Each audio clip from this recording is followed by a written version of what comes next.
Greetings, comic friends. Have a bit of a story time video for you today. For those of you that follow me on Instagram, you may have noticed that I've been getting some Hulk books lately. I wasn't planning on this to happen. So I've stated multiple times that I've been slowing down on buying comics, particularly older comics, because of the bubble that we're in, and it is going to burst at some point, and I'm just kind of waiting for that to happen before I really get back into collecting older stuff. I'm still getting newer stuff, new stuff off the shelves, obviously, but the old stuff where the prices are things are going for more than what they are actually worth, in my opinion. So I'm waiting for it to cool down. So there's a number of facets to this story, and I do kind of want to do a video on the current bubble. Maybe in the next couple of weeks. I just want to collect some more of my thoughts and whatnot. But at the same time, so that some stuff that I have been kind of buying, like at small little conventions and stuff, are mostly some the two sort of runs I'm putting together. Transformers. I have a handful of books left in that, and Incredible Hulk. There's a few books left in that. Now the problem with Transformers is like the much later issues, like especially your last issue when 80 and leading up to 80 is very low print run, so they're hard to find. So they're I wouldn't say they're keys, right? They're low print run. They're hard to find. So you're gonna be paying anywhere from 20 to maybe $50 a book in those later issues. But no any like particular book that has heat, that is a key or anything like that. So that's just a matter of time of finding them and eventually getting them. Now Hulk, one of the reasons that I really liked collecting Incredible Hulk, besides really liking Incredible Hulk, is that there's actually not a whole lot of keys. Not to say that there aren't, but when you compared to like an Amazing Spider-Man, where especially at the beginning, every freaking issue is a key because it's a new villain. Anything Spider-Man 1 through 50 is damn near a key for some reason or another. If it's not a first appearance, it's some sort of significance or a super iconic cover or something. Hulk doesn't have that. Not to say, obviously, it doesn't have its keys, right? I mean, the big one, your Hulk 181, your first Wolverine, or first full Wolverine, however, wherever you land on that debate. But, other than that, there's not a huge lot of major keys. You have your first Groot in comics and one of the annuals and things like that. But that's what makes that collecting those issues fun, is because for the most part it's collecting just issues, right? It's mostly I don't like the word filler so much because it's good content, but it's stuff in between the keys, and there's a lot of it. And there's a lot of work you can do there, and you can get a lot. You get a lot of bang for your buck. You get a lot of book for what you spend because they're just regular issues. So when this bubble bursts, what's going to happen? What's going to burst? And I do want to talk more about this in detail. But I think I think we're not necessarily looking at just one bubble. I think we are riding multiple bubbles, where sort of your modern book wave of variants and stuff like that exists in its own bubble, aside from like your Silver and Bronze Age stuff. They're almost in sync, but they're a little bit out of phase. They're not necessarily exactly the same. So once all the bubbles burst, The things that are going to end up better off, I think, are going to be the older era Silver Age and Bronze Age keys are going to end up, when I say better off, like not dropping quite as much. I mean, I wish they would. I wish they'd drop all the way down because I want to buy up them keys. I want them because I want them for me as a collector, you know, and the less I have to pay for them, the more great content I can get. So I think those are gonna. I think they are gonna. The bubble's gonna burst. They are gonna go down. I think this variant market thing that's going on in the modern world. I think that's headed for like 90s level crash sort of stuff. You can see it now. People are getting exhausted. I'm in a couple of groups. I'm in specifically a couple of like Something is Killing the Children groups, and that book is the biggest offender of variant covers and overpriced variant covers, and I the burnout's real there, I think. Where's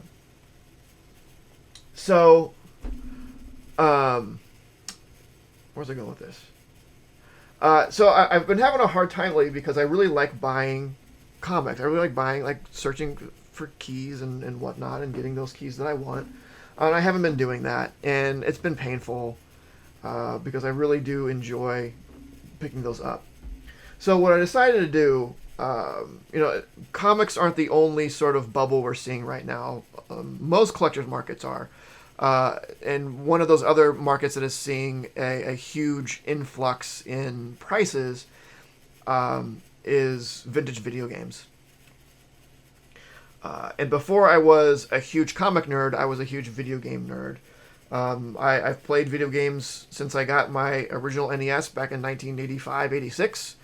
I've bought stuff, I've gotten rid of stuff, I've traded stuff away, I've sold stuff. I had a phase where I was doing like actual sort of collecting in the late 90s, before it was really a thing. There were certain games I was getting just because I liked those games. I had never been an investor type, but I just really liked, I really liked Mega Man, and I really liked working designs and the games they came out with and that sort of stuff. It just turns out I had really good taste, and the stuff that I collected because I liked also ended up being super valuable. So that's always nice. And there were other games I bought just... I never got rid of them because I knew they were rare, and if I ever wanted to get them again, I would and play them again, I'd have a hard time getting them, so I just held on to them instead of getting rid of them at the time. I have some rare PlayStation 1 games, Ghost in the Shell, and Castlevania Symphony of the Night, Skull Monkeys, it doesn't matter. So I held on to them. So even though I had sold a lot of my video game collection throughout the year, I kept a pretty solid core of stuff. And I decided that, and that stuff is literally been sitting in a closet doing nothing. It's not displayed. It's nothing. I was like, this is ridiculous. It's not doing anyone any good just sitting in there. These things that go to good homes, and the prices of them are up. Why not sell off overpriced video games and put that money towards overpriced comics?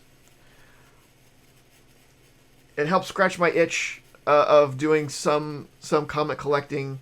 It seems like, I don't know, I don't feel as bad about it. Paying for comics, paying more for what I think a comic is worth, not to a ridiculous degree I think in most cases, but if I'm selling stuff that's just sitting there doing nothing, and I'm able to sell it for a good amount because it's also in this bubble, I'm just moving the collectibles around basically. It happens to be passing through this medium of money in the middle. So that's what I decided to do. And when I did that, I had some goals in mind, and that there were some Hulk keys that I didn't have yet, and I wanted to knock those out so I could just focus on getting those in between issues, which I'm not gonna say they're easy. I still have to find them, but I don't feel as pressured to get them.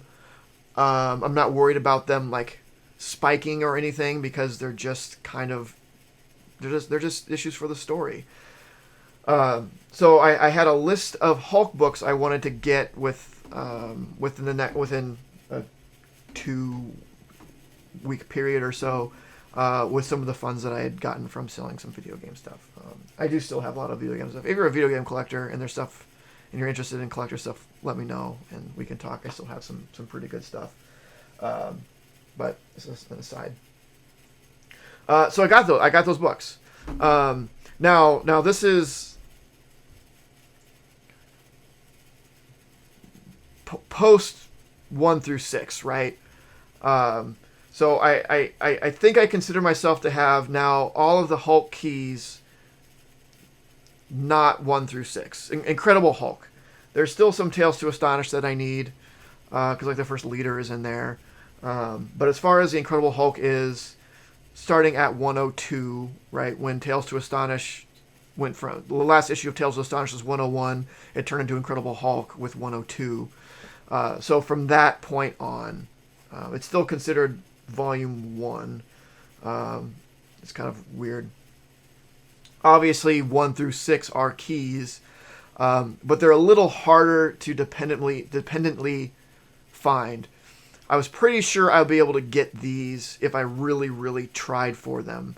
And given the extra funds that I just kind of had to put out on these. A Hulk 1 through 6, I mean, they're out there. That's really tough to find. I mean, and there's not a lot of keys in that. Number 1 and number 2 because it's first Green Hulk, and I guess first Ringmaster is number 3. But like 4, 5, and 6 aren't really big keys. The problem with them is that they're rare. Like Hulk was kind of a low print run for a Silver Age book. But I mean, and I guess first Tyrannus. But like, who cares about Ringmaster? Who cares about Tyrannus? Right? They're pricey because they're rare. So those aren't dependable to be able to find. I can't wake up one morning and be like, you know what? This week I'm going to get myself a Hulk number 3 and be able to get one for a reasonable price. It's a little bit tougher. Now, for some of these keys that I got, I felt pretty confident that I could. Like, yeah, in a couple weeks I could probably get myself any of these. And I did. So that's it. That's kind of what I decided to do. I can go over the books that I picked up, but with these, I kind of consider. Again, aside from the 1 through 6, which is probably going to be a very, very long game, I have all the Hulk keys that I need.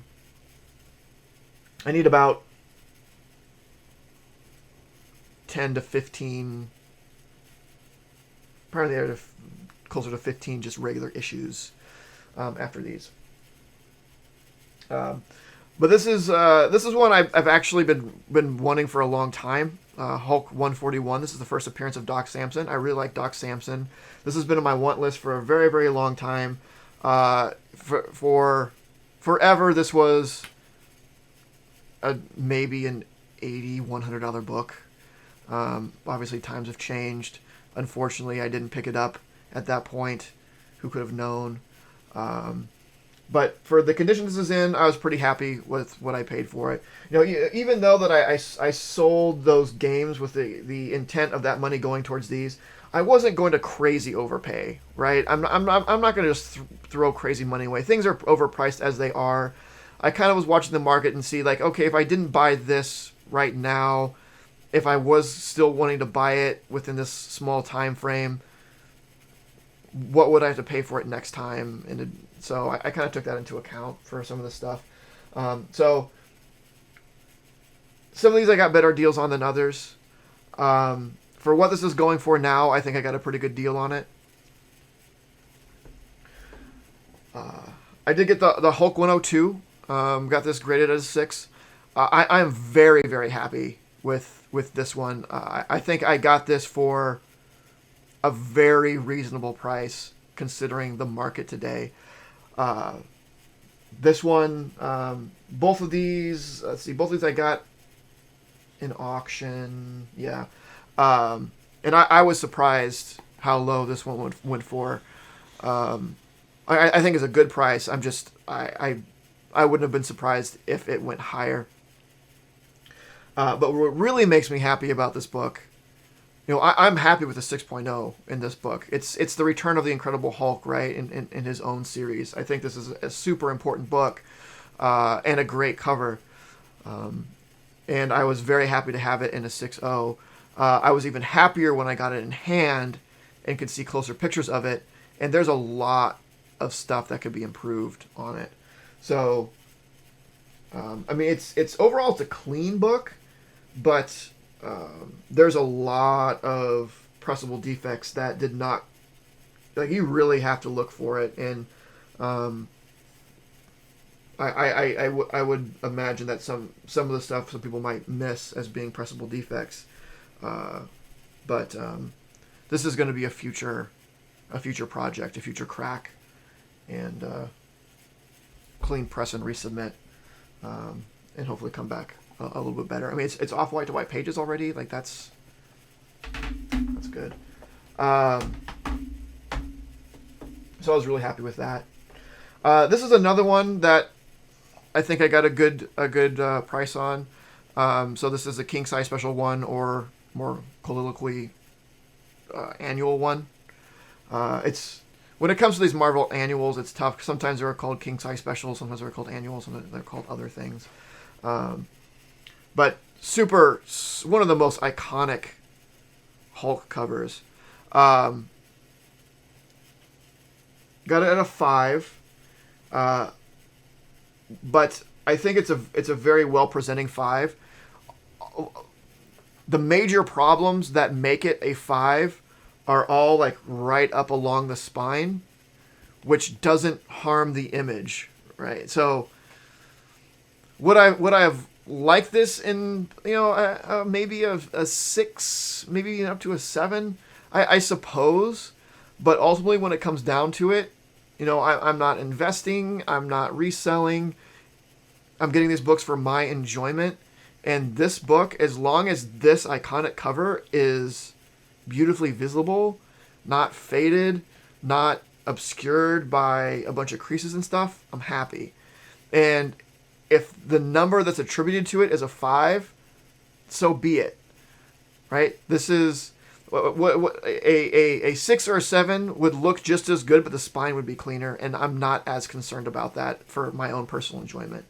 The back is really clean. The front is really clean. It does have a color breaking crease, like right there, but that's so far out of the way as from where your eye goes to, and the image itself, that it didn't really bother me. And because of that, I was able to get it for a good 5.0 price rather than maybe an overpriced or even a good 6.70 price. So again, I can't stress this enough for collectors out there. That grade isn't everything,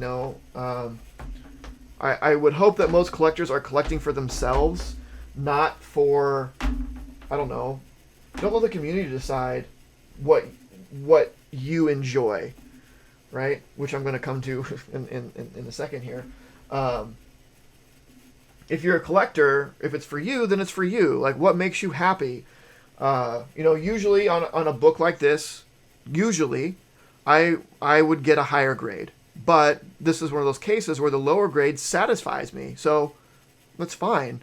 I'm buying this for the book inside, not for the number here, right? The number is a helpful indicator for what the book inside is, but ultimately I'm getting it for what is inside the case, not the case itself. That's how I look at it.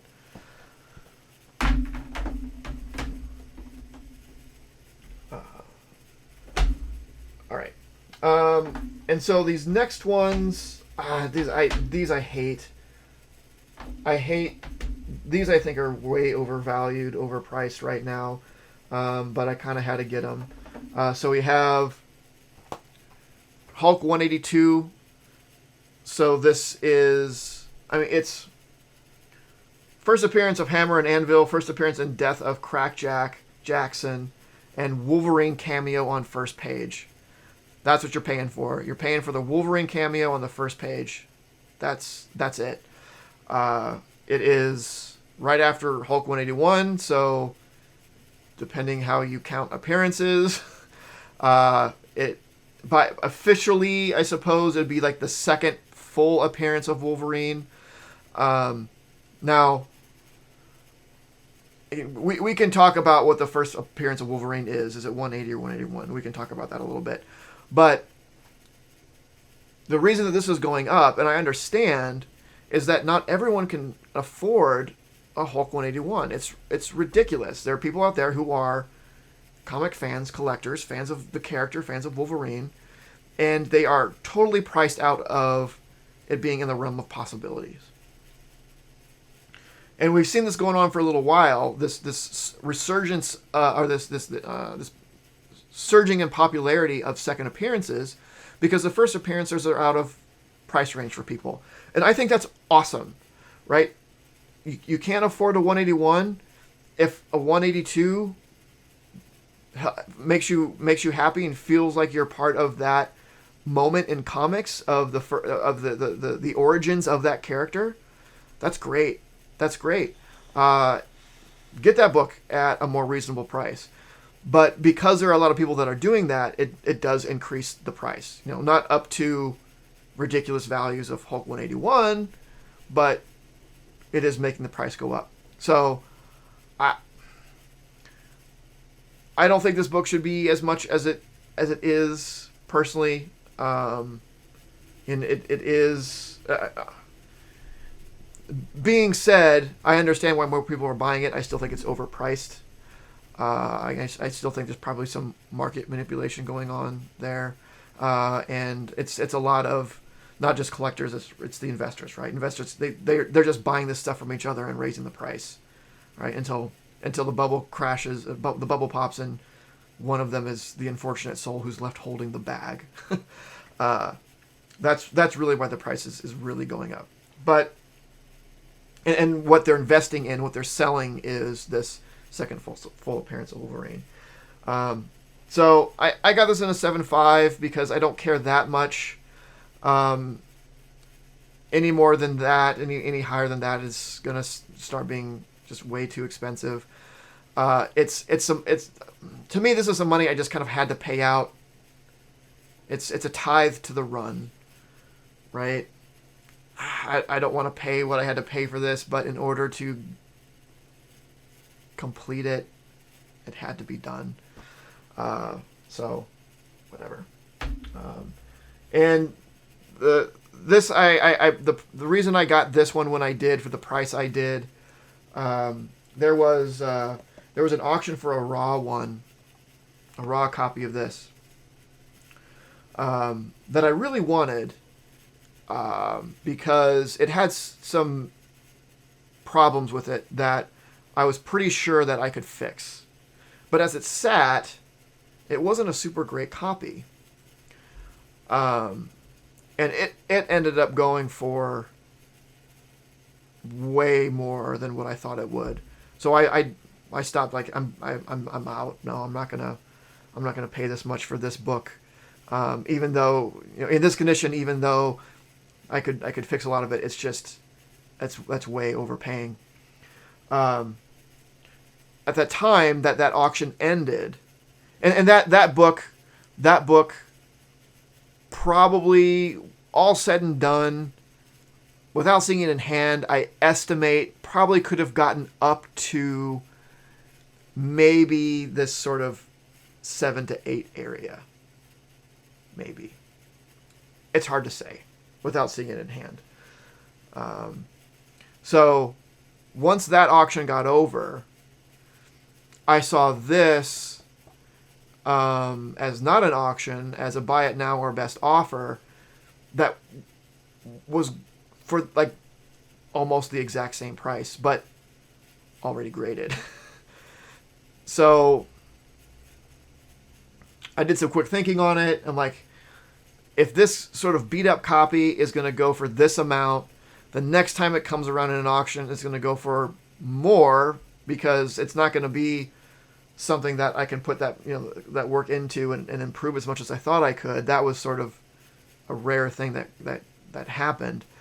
I just kind of justified it as, if I for what this book is going for, this is a good deal. It was a good deal. So I messaged him. I made an offer. He had a counter offer, and I accepted it and ended up getting this for more than I think it's probably worth. But again, it was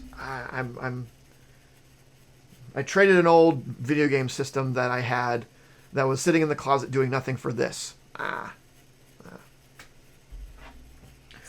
And then the last one is the Hulk 180. So this is where the Wolverine controversy comes from. Is Hulk 180 or 181 the first appearance of Wolverine? And this is where I come back to, who cares? Get what you want. If you think this, again, I understand not everyone has the means to get any of those books, a 180 or a 181. But if you are looking to get one, just get whatever you think is the first appearance. Get whatever is whatever is going to make you happy. Like, if you think Hulk 180 is the first appearance of Wolverine, that shouldn't take anything away from your pleasure of that book because someone else thinks it's 181. That's my opinion. Collect for yourself, don't collect for others. Right? Who cares what other people think? Make yourself happy. And I get it. I think it is a reasonable debate. Wolverine shows up in here, full body, says something. For most cases, that is a full appearance. Right?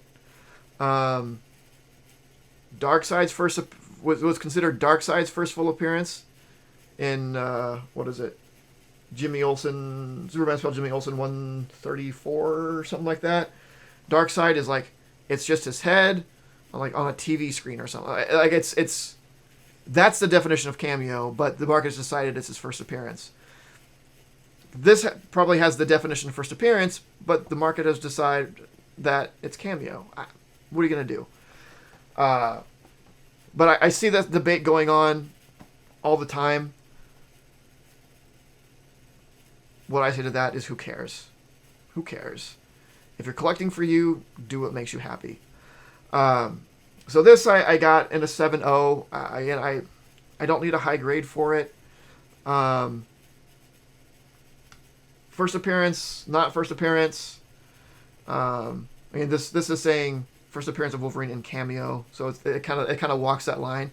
Oh, it says first appearance, but also says cameo.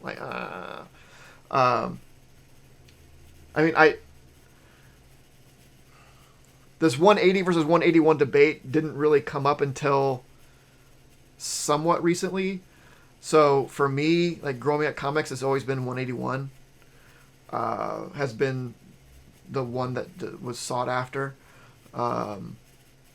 And I think it will always lead the market in cost and value or whatever, just because it has such a long-standing history and its first cover appearance, and it's a super iconic cover, right? When a book pays homage to the first appearance of Wolverine or the origins of Wolverine, this ain't the cover they were doing the homage of, right? He's not on there. You see homage of 181. So even if it is the second appearance, it has the power of not only the first appearance, but a super iconic cover in its own right. So for the 180, I wasn't concerned about getting a super high grade. I wanted that sort of mid-grade 7 to 8 sort of area. I landed on a 7. This was, I think I got this, I don't think this was an auction. I think I just paid for it outright. It was buy it now. It was a little high, and I immediately regretted it. But it was more of, I don't know. I got scared. I fell prey to all the stuff that I tell everyone not to fall prey to. I'm only human, you know. Um, but it showed up as a new listing, and I just happened to catch it, and it seemed like a decent price. Again, I still think it's cost more than it's actually worth. But that's because of Bubble, right? That's because of just where we're at. But I don't think this book is going to go down anywhere near to where it was because of the yes it's up because of Bubble stuff, but it's also up because of this debate of it being the true first appearance. All right, it's not going to go back down to being a $200, $300, or even $500 book ever. I don't think it's going to get down that low. So this is what I mean when I talk about like when that bubble does burst, some books are going to end up on the other side of that bubble better than others. I think they're going to end up down, but not as down as what others will see, because this has other stuff going for it that kind of really masticized. That's for tumors. Which the comic bubble kind of is a tumor. So it kind of masticized during the bubble, and some valid points are being made about it so that it should be more valuable than what it has in the past. But yeah, so I got it, and I'm happy with that grade and the condition it's in. It's got some spine ticks and whatnot. I think it's, aside from the spine ticks, again, like the 102 or like the annual one, it's a really good presenting 7.0. Like, you can look at this and it's clean. That's probably one of the most important things. It's clean. It's not faded. It's beautiful. It's got some stuff going on the spine. I'm not as worried about that. There's maybe a little bit of color breaking things there in the corner, but like if I did this and you just look at it as a glance, and I told you this was a 9, you probably wouldn't give it too much of a second thought, right? On closer inspection, yes, it's obviously not a 9, but just at oh yeah, it's a good looking book. I'm happy with a 7. Again, it's about what's inside the case, not the number on the case. Because if all you care about is the case, I'll sell you cases all day. I'll crack this bad boy open, take the book out of it, and sell you the case if that's all you care about. But I don't think that's what you care about, right? It's what's inside that counts, man. You're right all along.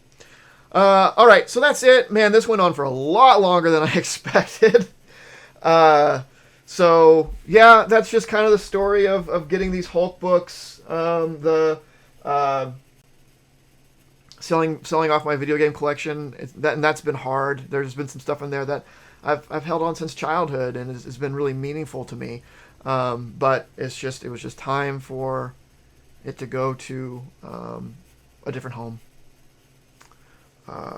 And basically trading it towards a hobby I'm more into now. So I'm back to slowing down on keys. I'm still keeping my eye out for Hulk 1 through 6s. Just because you just always, if you're ever going to get those, you have to be on constant lookout, or at least a fairly diligent lookout. I was kind of close to one the other day, but I couldn't come to a good deal on it, and ultimately, I'm not going to super overpay for stuff. But that's it. That's all I got. Let me know what you think about these Hulk keys. What do you think about the 180 versus 181? 182 Wolverine sort of situation. Have you been doing anything to help support the increased prices? What do they say?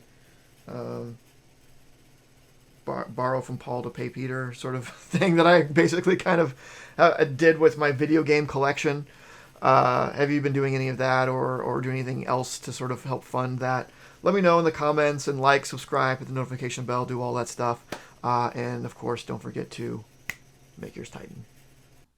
This video was brought to you by Titan Comic Pressing. Follow us on Facebook and Instagram at Titan Comic Pressing LLC.